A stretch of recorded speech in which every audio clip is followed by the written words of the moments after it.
So if I were to tell you that the fate of like millions of dollars in global health funding was being fiercely debated right next to arguments about Kim Jong-il's glasses. Right, and Conan O'Brien's face. Yeah, exactly.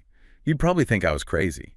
I mean, you'd expect those heavy policy conversations to happen in, a sterile UN assembly room or maybe on a Senate floor. Yeah, definitely not on a pop culture forum. Right. But that jarring collision of celebrity gossip and existential dread is exactly where global policy lives today. So welcome to the Deep Dive. It really is the ultimate proof of how algorithmic culture has just completely collapsed the walls between entertainment and, well, macroeconomic survival. Absolutely. And if you are joining us today, you are probably the kind of person who wants to cut through the endless noise of the internet. Bypass the information overload? Exactly. And get straight to the underlying mechanisms, those aha moments that actually explain the world around us.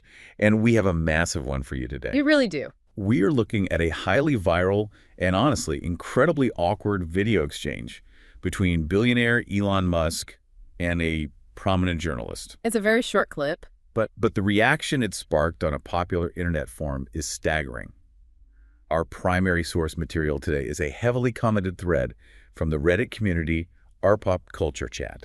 Right. But before we get into the mechanics of this, I need to step in and set the ground rules for you, the listener. Yeah, this is important. Because our source material today contains highly charged political opinions, touching on left-wing and right-wing figures, specific government policy cuts, and deeply polarizing public figures. I want to be absolutely clear. We are entirely impartial here. Exactly. Well, We are not taking sides. We are not endorsing the viewpoints, the insults, or the political stances expressed by the users in this subreddit. not at all. Our sole mission is to report and analyze the underlying ideas contained in the original source material so that you can understand the cultural and political conversation happening right now. Okay, let's unpack this. The mission today is to figure out how a brief, almost throwaway comment about air conditioning spiraled into this sprawling, bare-knuckle debate about climate realities. And the psychology of the billionaire genius myth, too. Right. Plus the raw nature of internet echo chambers. So here's the scene. Elon Musk is sitting across from a journalist. He leans in and makes this sudden, wild statistical claim. Just out of nowhere. Yeah.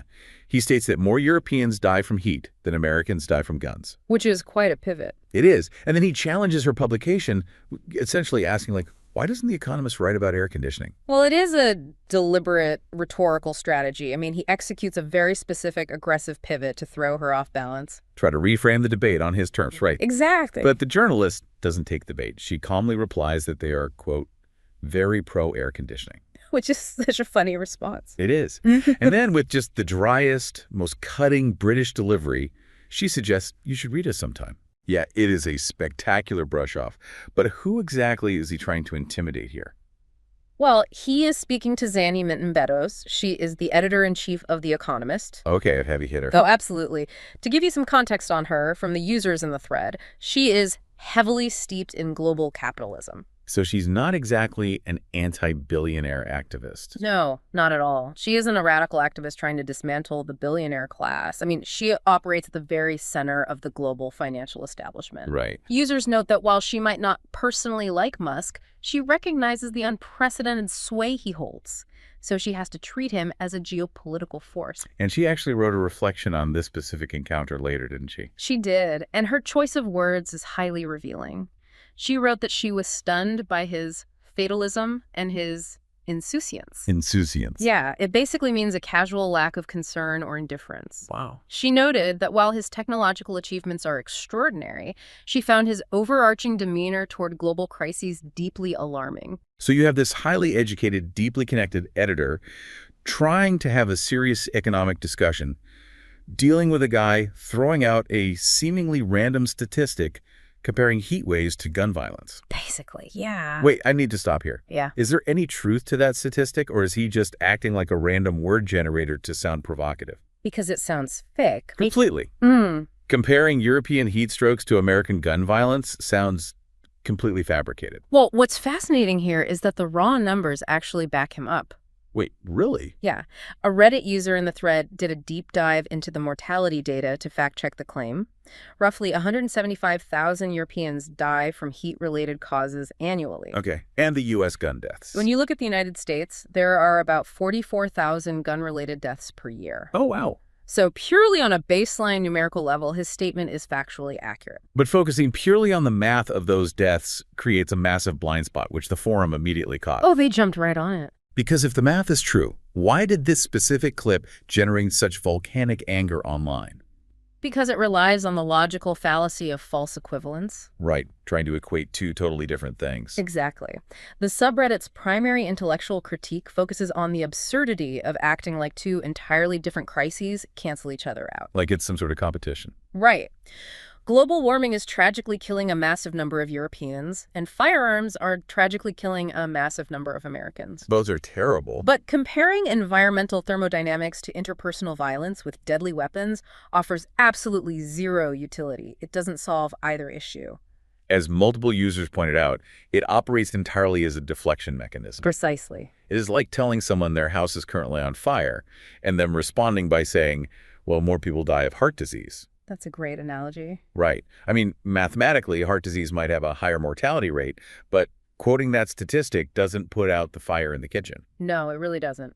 It is a distraction tactic masquerading as a profound thought. And that distraction tactic actually makes the metaphorical fire worse if we look at the specific climate realities the forum zeroes in on. How so? Well, if Musk genuinely cared about those 175,000 Europeans dying from heat, users argue his solution wouldn't just be a blanket call for more air conditioning. Right, because air conditioning isn't exactly a green technology. I mean, how do you cool people down without warming the planet up even further? And that is the core thermodynamic irony that the thread highlights.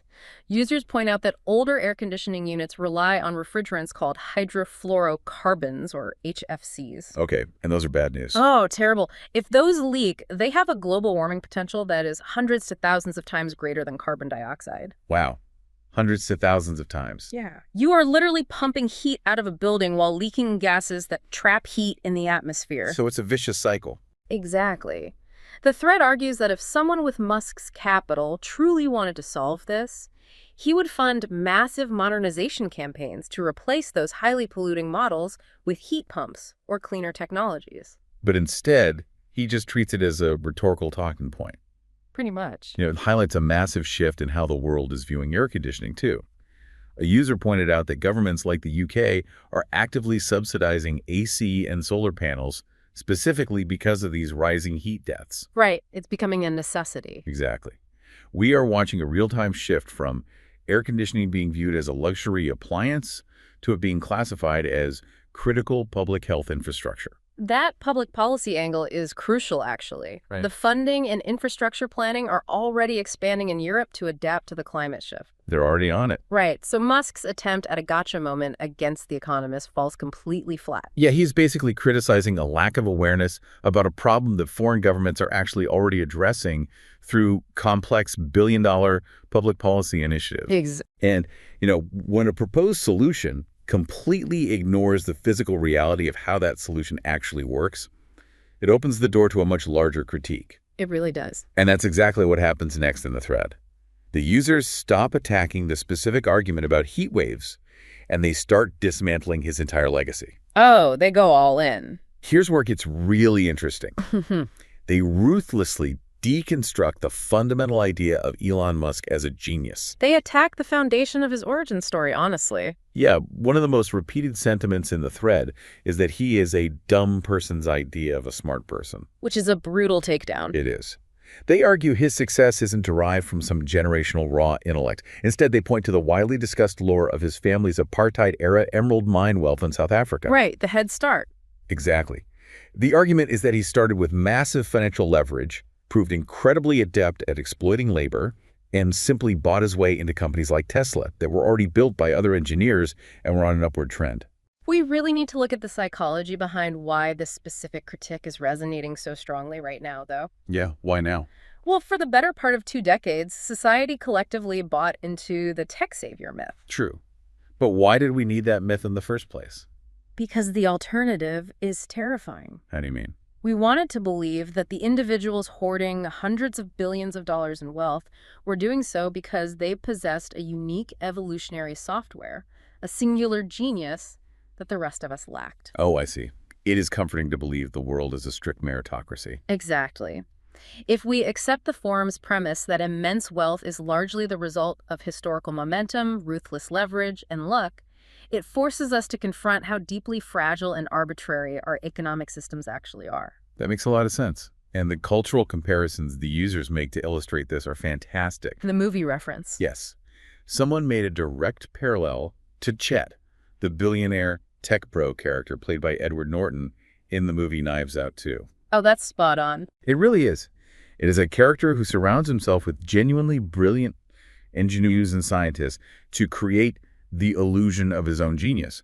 But when you strip away the branding, he is entirely hollow. The forum also introduces a fascinating gender essentialist critique regarding how modern billionaires build their legacies. Oh, with Mackenzie Scott. Yes. A prominent user contrasted Musk's behavior with that of Mackenzie Scott.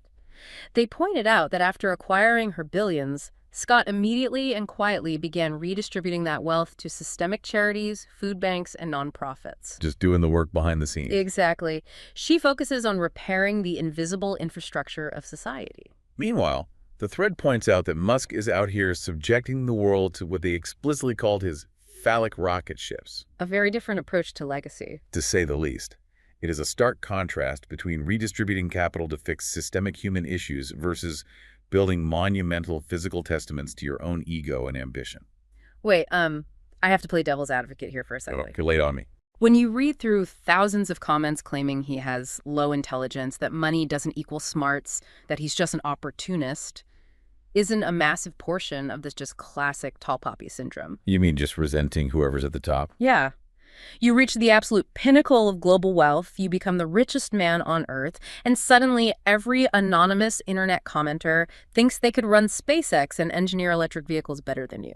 That is the pivotal question. Yeah. Is it just blind jealousy, or has something fundamentally broken in the public's perception of him? Well, I argue we are witnessing the structural collapse of the illusion, and it is entirely self-inflicted. Self-inflicted how? Historically, titans of industry like Rockefeller or Ford maintained their mystique through distance and, PR machines. They weren't tweeting every 5 minutes. Right. But because modern figures like Musk are so extremely online, they broadcast their unfiltered moment-to-moment consciousness on platforms like X. We see every thought they have. And when the public sees them making basic logical fallacies about heat waves or engaging in petty arguments, the mystique evaporates. Constant exposure is kryptonite to the genius myth. Which brings up the most bizarre aspect of this entire phenomenon. The actual arena where this illusion is being dismantled. A subreddit itself. Yeah. I went down a massive rabbit hole looking at the specific ecosystem of our pop culture chat, because the intense, deeply personal nature of these critiques completely contradicts the stated purpose of the community. It operates as a fascinating sociological paradox. It really does. I mean, this specific thread was locked down under a guest list only tag, which means it is a strictly moderated, tightly controlled space. Very exclusive. And the community guidelines pride themselves on being fiercely inclusive, respectful, and safe. They explicitly state the culture is shaped by BIPOC, LGBTQ+ phthalates, and women-led voices. Their golden rule is literally keep it cute or keep it mute. They have strict zero-tolerance policies against objectification and body shaming. But the second the topic shifts to Elon Musk, all of those progressive rules of civility are completely suspended. This reveals a critical internet dynamic, which we can sort of understand through the metaphor of a pressure valve. A pressure valve. Okay, walk me through that. In highly moderated spaces, the standard rules of empathy often do not apply to the ultra-wealthy. Ah, I see. When everyday citizens feel entirely disconnected from the levers of macroeconomic power, when they feel they have no agency over climate change or wealth inequality, cultural vitriol becomes the only available weapon. Because they can't vote him out of being a billionaire. Exactly.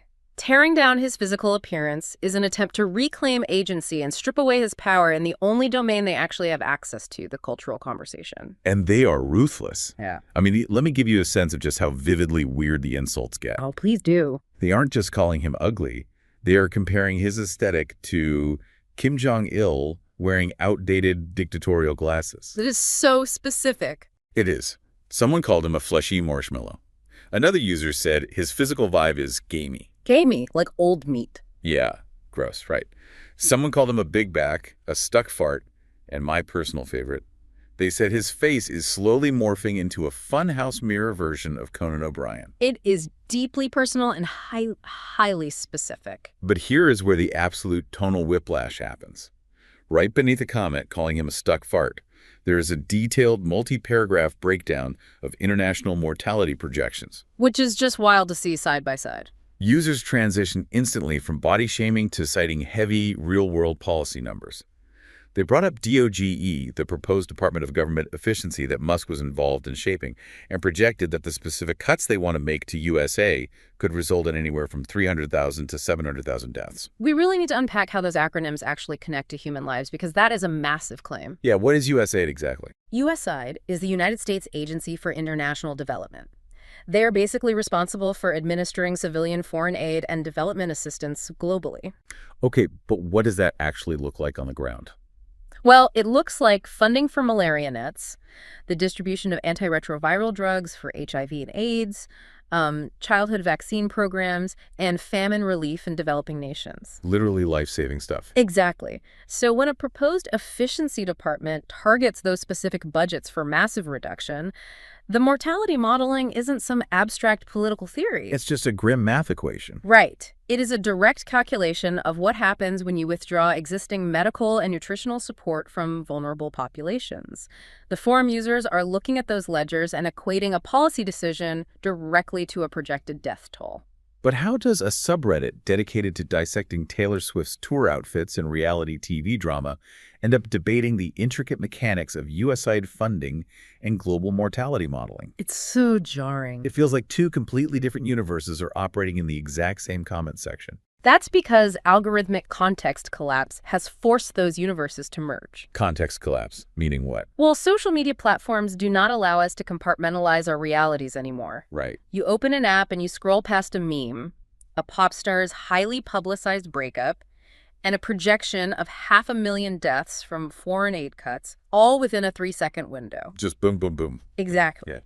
The human brain isn't wired to process that tonal shift, so the discourse just blends it all together. That makes so much sense. The platform forces you to process gossip and existential dread in the exact same scrolling motion. Furthermore, in today's digital age, the line between celebrity, megadonor, and policymaker has been entirely erased. They're all one and the same now. Yeah. Elon Musk isn't just a corporate CEO. He is a pop culture figure, an internet troll, a political megadonor, and a shadow policymaker all at once. So the conversation has to adapt. Exactly. Therefore, a forum dedicated to pop culture is now inherently forced to discuss macroeconomic policy because the very celebrities they are tracking now hold the physical levers of global governance. Wow. So what does this all mean for us?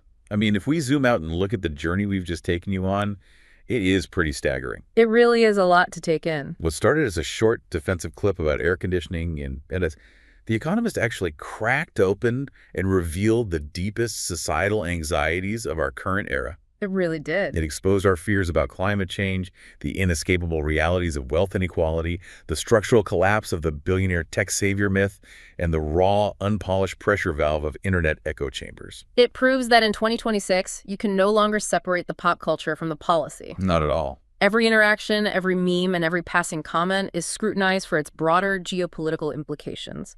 And, this raises an important question, something for you, the listener, to ponder on your own long after this deep dive ends. I love leaving them with a question. In the long arc of history, when future generations look back at the titans of this era, how will they ultimately be defined? Will their legacies be cemented by the physical rockets they launched into orbit and the technological platforms they built? Or will history remember them by the digital footprints of their daily petty internet skirmishes and the real-world human consequences of their fatalism? Man, that's heavy. It certainly makes you wonder if that sterile, boring UN assembly room is starting to look a lot more appealing right about now. Just a bit. Well, thank you so much for joining us on this deep dive. Remember to always look past the surface of the viral clips, demand to know the mechanics behind the headlines, and keep questioning the information around you. Catch you next time.